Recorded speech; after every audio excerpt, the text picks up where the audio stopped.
असफलता से सफलता की ओर, एक किसान की कहानी। गांव के एक छोटे से कोने में रमेश नाम का एक किसान रहता था। उसके पास थोड़ी सी जमीन थी जिसमें वह अपनी जीविका के लिए खेती करता था। खेती बाड़ी का काम आसान नहीं होता, लेकिन रमेश के चेहरे पर हमेशा मुस्कान रहती थी।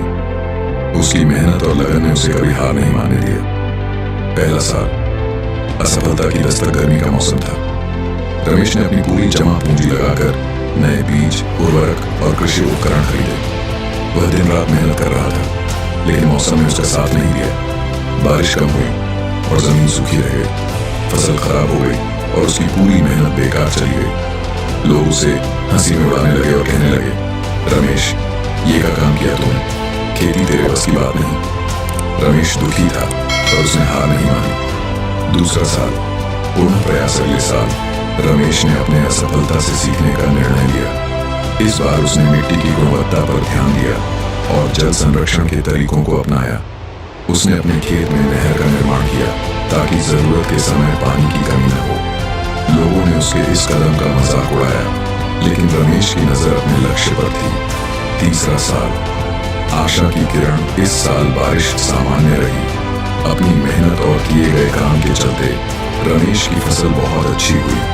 गांव के लोगों ने पहली बार उसकी प्रशंसा की। अब वो जान गए थे कि रमेश का विश्वास और उसके परिश्रम ने उसे यहाँ तक पहुंचाया है। रमेश का आत्मविश्वास बढ़ने लगा था और उसने अधिक मेहनत करने का सोच लिया। चौथा साल, सफलता की उड़ान। रमेश ने अब न सिर्फ अनाज उगाना शुरू किया, बल्कि फलों और सब्जियों की खेती भी शुरू की। उसकी मेहनत और उसकी खेती का तरीका अब लोगों के लिए एक उदाहरण बन चुका था।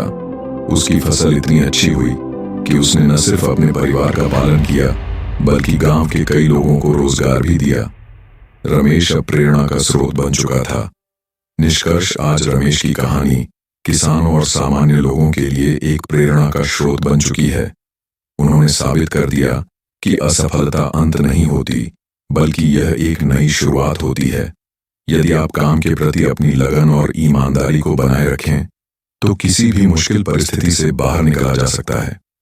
रमेश की कहानी हमें सिखाती है कि निरंतर प्रयास और सकारात्मक दृष्टिकोण से हम किसी भी परिस्थिति को अपने पक्ष में बदल सकते हैं।